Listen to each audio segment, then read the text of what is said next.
Today, you are listening to Think Again Christian, where pop culture and Christian traditions collide with biblical truth. Sponsored by Rainier Christian Schools. And now your host, pastor of Ravensdale Bible Church and superintendent of Rainier Christian Schools, Tony Jamie. Rethinking and re-examining concepts, ideas, traditions, and challenging your beliefs from American pop culture and your Christian denominational circles. How? Well, by the renewing of your mind through God's Word and open radio conversation. Well, several years ago, my dad taught me the value of hard work. Now, he was an uneducated man, and by that I mean, he didn't go to college. Instead, he went to the school of hard knocks, as it were. And he started working while he was still a teenager at a company and he moved up and he earned his way up the quote-unquote corporate ladder. And by the time he was near the end of his time there, he was managing 3 of the 5 warehouses for the company. And his work ethic then transformed and transferred to me in the form of baseball. I wasn't the most physically gifted athlete, but I could honestly say that nobody put in more hours on the field or in the batting cage or in the weight room than me amongst my peers. And in fact, I took great pride in hoping and thinking that those big events would happen like Friday nights or proms. Because I would figure, if somebody else was out having a good time, I'm going to work out even harder. In fact, one of the traditions that me and my son have is on New Year's Eve, when the clock strikes 12, we start hitting. And that's because we start the new year working hard in the batting cage when everybody else is out partying and having fun. My son's working. Now, I've used the work harder, work longer, never give up attitude my entire life, and it served me well. One of the highlights of my life was running a baseball card business with my dad. When I was 16, we started. Now, once again, my dad proved to be a better worker or a harder worker than our competition. He studied baseball players like you would in the stock market, and like you would study businesses, he would study players and study them when they were in college. And so when these young, baseball prospects came up and were rookies, my dad already knew who they were, and probably we had already been buying their baseball cards for pennies on the dollar. He knew baseball card trends. He knew the type of players that would increase in value. He knew that New York Yankees players were more valuable than any other players. And we spent hours going to garage sales, swap meets, and even other baseball card shops and conventions looking for deals and steals so that we could ultimately buy low and sell not high, but sell quick at a fair and profitable margin. That was really the key to my dad's success. Is we didn't wait until it maxed out. We had purchased all those cards at such a low price that we could sell them for under the market and dump them. Now, for a kid, I spent many long weekends at the baseball card show, standing on my feet, wheeling and dealing with dad and with other adults, or my dad would go to the convention and leave me alone at the shop. And it was hard work for, a young man, and not only just the, kind of the standing, but the intellectual work and, mentally, like I said, I was negotiating and making deals with adults. And my dad taught me business. He never sat me down and said, "Son, this is how you buy low and sell high. Son, this is the law of supply and demand. Son, this is how you negotiate." He just did it and showed me, and then kind of like the fish, he just sent me out. Go fish. And just time of my life, and I loved it. And it really took me years to realize when I was actually in business and when I was doing marketing and consulting, to realize how brilliant my dad was and how much he had actually trained me. And I've always wanted to do something like that with my children and teach them how to work like my dad. But I never really had that same chance. And, until we kind of started homeschooling, and as part of our curriculum, I wanted to include work. But I really, I didn't know how until I discovered Hard Work U, kind of the University of Hard Work. Now, there's an amazing college in Missouri called the College of the Ozarks, and its nickname is Hard Work U. And outside of the U.S. military academies, it's the most difficult college to be accepted. Why? Well, because of its unique pillars, its unique distinctives. It's a Christian college. It's very, very patriotic, and they have this view of working hard. In fact, they have a more interesting financial package. It's free. That's right, moms and dads. This school's free, which is another reason why it's really difficult to get into, because a lot of people apply. Well, not exactly free. Instead of mommy and daddy paying the way for little Johnny, and each student then is required, get this, to earn their degree. They get an opportunity to earn their degree. One of their pillars is they don't believe in debt. They don't believe in college debt. And so they want the students to go to school, work their way through school, and come out debt-free. How? Well, by working for the school. The school has a huge campus. They have orchards, which they produce their own fruits, and they take these fruits and they jam up the fruits, and then they sell the fruits. They have a business. Look out, Smuckers, right?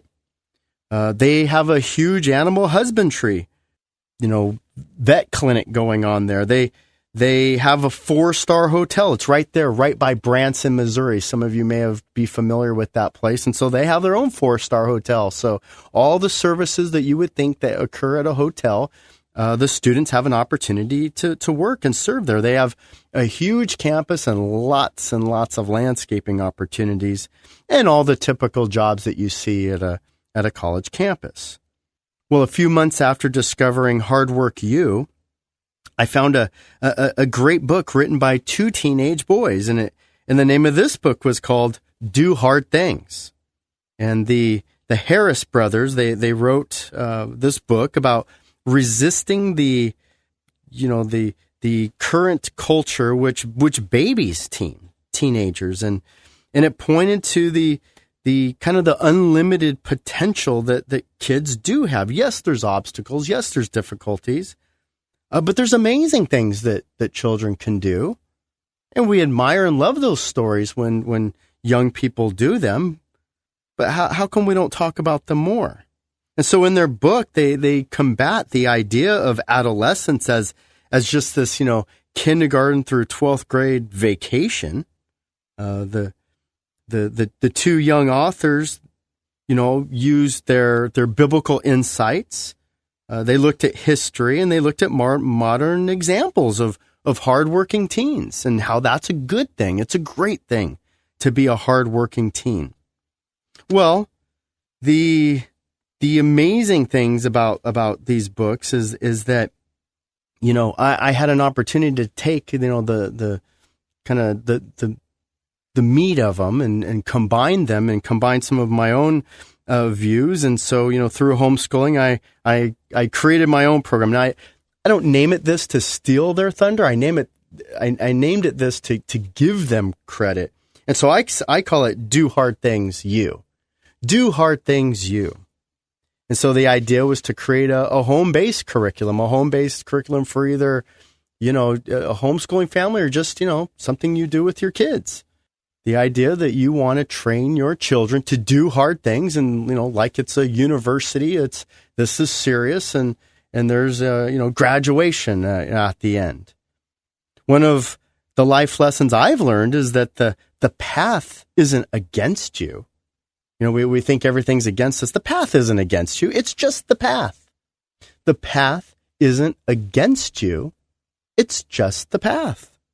Sometimes the path is hard. It's a grind. And one of the things I love about youth sports and kids doing music and dance is that these organizations demand hard work and discipline from young people. And since we left the farm and kids don't have paper routes like Les Schwab, we've almost eliminated the opportunity for good, honest, hard work for our kids. And schools keep our kids, in classroom all day long, and then they give them homework all night long. And so, when's the kid supposed to mow the lawn? Mow the lawn and, flunk your history test. I'm very concerned that our own Christian Puritan work ethic that used to honor and glorify God is no longer true. Where's the pride? Where's the ethic? Organizations like the Boys and Girl Scouts are barely surviving anymore. Why? It's just too hard. And kids would rather stay inside the house and play video games than do all the hard work that's required to earn the merit badges. One of my favorite speakers is a man named Eric Thomas who has a YouTube video called Sleep is for Broke People. Right? Sleep is for broke people. And in his speech, he addresses young people because they're too lazy. They're too lazy to do well in school. And that's who he's speaking to in this video. And his point is that the hardworking people become successful because they're hardworking, and those who aren't successful are unsuccessful because they're probably sleeping. They're not doing anything. And so the idea is sleep then is for broke people. And one of the things I miss about working in Los Angeles and on Ventura Boulevard is I used to do marketing and advertising. I used to work with small business owners, and I used to love seeing my friends from other countries. My friends from other countries didn't realize that their kid was supposed to go to school during the day. You know what they thought? They thought their kid was supposed to be at work, learning how to work, learning the business. And so instead of graduation, instead of getting, some silly gift to Disneyland, you know what they got? They got a business. Dad bought them a dry cleaning shop or made them the manager of a pizza store. And it was great to watch. And so, many of my customers were actually young business owners. And so when we come back, we'll take a closer look at Do Hard Things You. Since their small beginnings in 1963, the Ministry of Rainier Christian Schools has been dedicated to educating and developing each of their students for the glory of God. And it's more than just a school. Rainier Christian Schools is actually an entire school district, with 3 schools serving the areas of Kent, Auburn, Covington, Renton, and Maple Valley. The Christ-centered environment weaves God's truth through everything they do, from top-notch academics all the way through their competitive sports programs. Learn more at rainiercsd.org or call 425-255-7273. That's 425-255-7273. Contact Rainier Christian Schools today. Welcome back. You're listening to Think Again Christian, sponsored by Rainier Christian Schools. And now your host, Tony Jamie. Today we're talking about Do Hard Things You, Do Hard Things University, that I hope all children, teens, get a chance to attend. It's not an official place. Hopefully someday I'll be able to create the curriculum for that. But for now, it's just something that you're going to have to do on your own. We've become soft in America.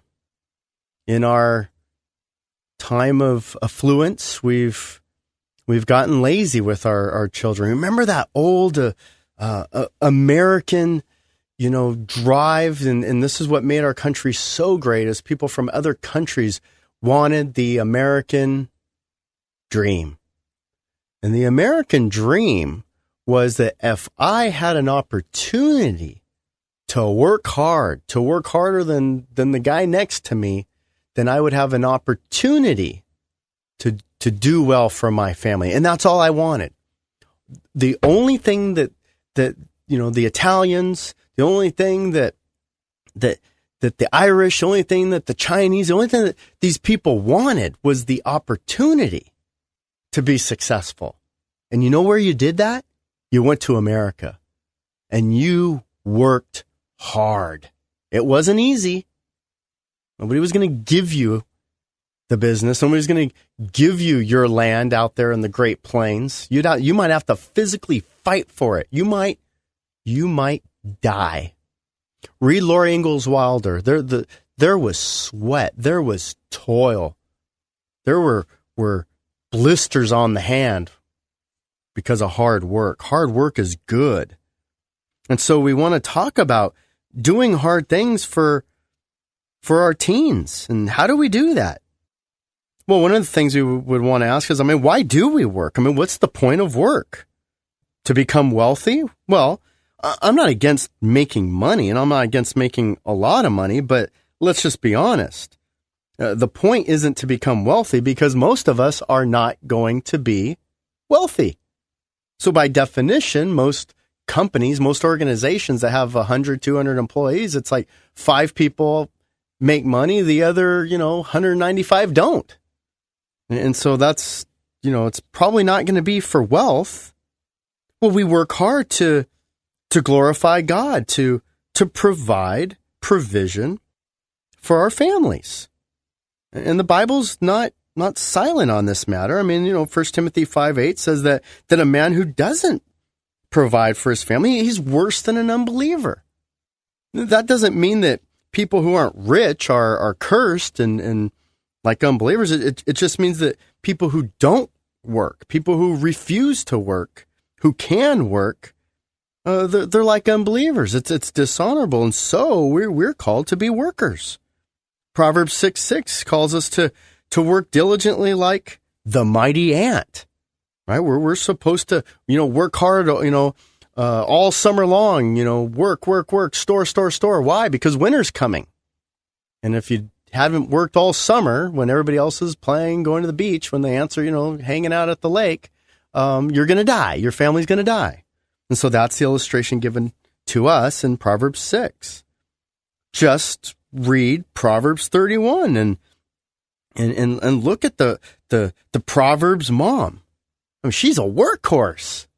I tell women all the time, you understand, this isn't a biblical mandate in the sense that if you don't do all these things, then you're not a godly woman. This woman is superwoman. She's a worker. She's a worker. She's an investor. She brings home the bacon and fries it in a pan, right? Well, the Bible clearly indicates that life will and should be filled with work. So are we training our children to work? Are we training our children to work hard? Are we training our children how to work? Or are we training them to be lazy? Be lazy, even more than being lazy mentally towards work. That's almost the greater sin. And does this honor God? Remember, we're to work as unto the Lord. One of my favorite TV shows is called Dirty Jobs. And Dirty Jobs, they go around the country and they take you to places like, pig farms or, garbage collectors, sewage inspectors, sludge cleaners, hot tar roofers, chimney sweepers, coal miners, all kinds of really dirty, scummy, grimy vocations, right? Well, these dirty jobs are hard. They're physical, and they also pay well, and they're a good, honest day's work. But they're hard, which is why a lot of people don't want to do them. Well, don't get me wrong. Good hard work doesn't have to be dirty or dangerous or even disgusting. As a CEO of Rainier Christian Schools, I spend long hours, lots of weekends poring over, papers, budgets, reading books, developing curriculum and programs. It's a lot, quote unquote, harder to dig a ditch than read a book, right? But it's still hard work. And so we all have our different forms and versions of hard work. So don't think it's just about getting dirty. One of the reasons I believe in Christian education is that we have an opportunity to create a school system that actually fosters hard work. I love a school, and I love our school to be known as Do Hard Things U. Just like any educational university, we should take pride in the programs that we offer and our distinctives. And developing hard workers is critical. Developing a good work ethic. Understanding that we don't work for ourselves, that we work to honor the Lord and our families is essential.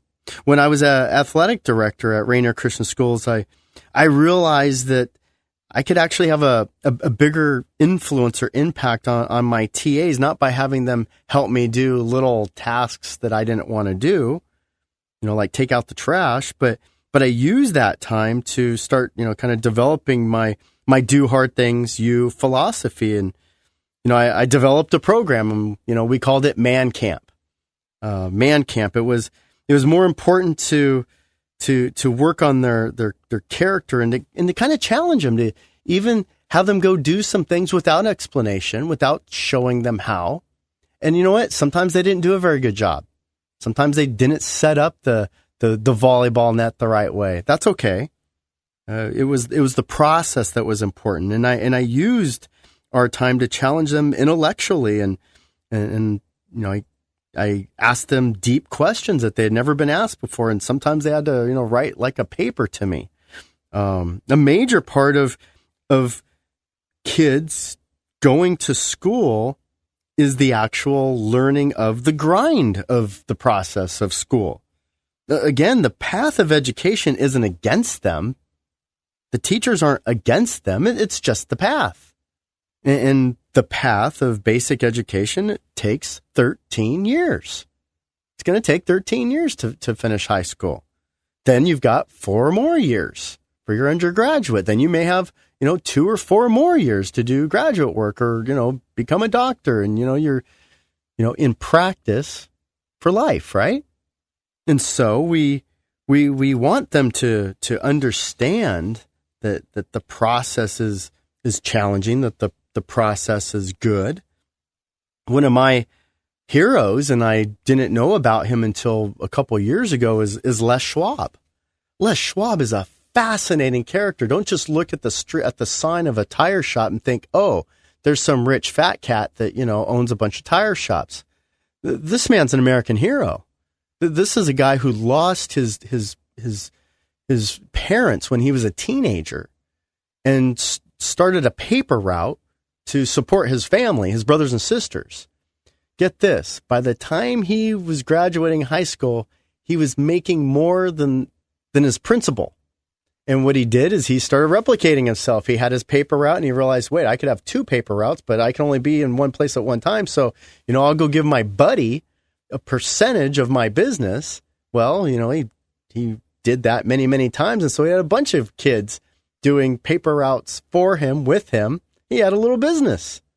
And he just took that process of profit sharing, which is really one of the interesting models that I've seen in business. And the Les Schwab model is really, they take in 17-year-old kids. They all start in the same place, maybe welcoming you into the shop.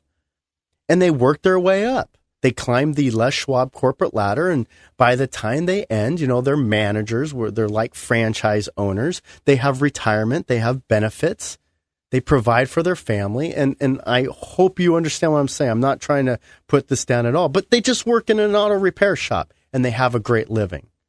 And they work hard, and that's what Les set up. So consider the pioneers. Consider the Les Schwabs. And when I think about things like life, marriage, and raising children, climbing the corporate ladder, starting a business, working through difficult situations, I'm reminded that all of that, it's going to be hard. And I hope for my children and my community that we're providing ways and opportunities to make our children tougher, to strengthen them to do hard things. Don't be shocked by hard things. Be ready for them. Be prepared for them. Be trained for that path, that difficult opposition. So before you make it too easy for your kids, before you let them coast, especially right now during the summer for too long, give them some opportunities to do hard things. And think again, Christian. You've been listening to Think Again Christian, sponsored by Rainier Christian Schools and Tony Jamie. Rainier Christian Schools serves preschool through high school with 3 locations in the Renton, Maple Valley, Covington, Kent, and Auburn areas. For more information about Rainier Christian Schools, www.rainiercsd.org or call 425-255-5555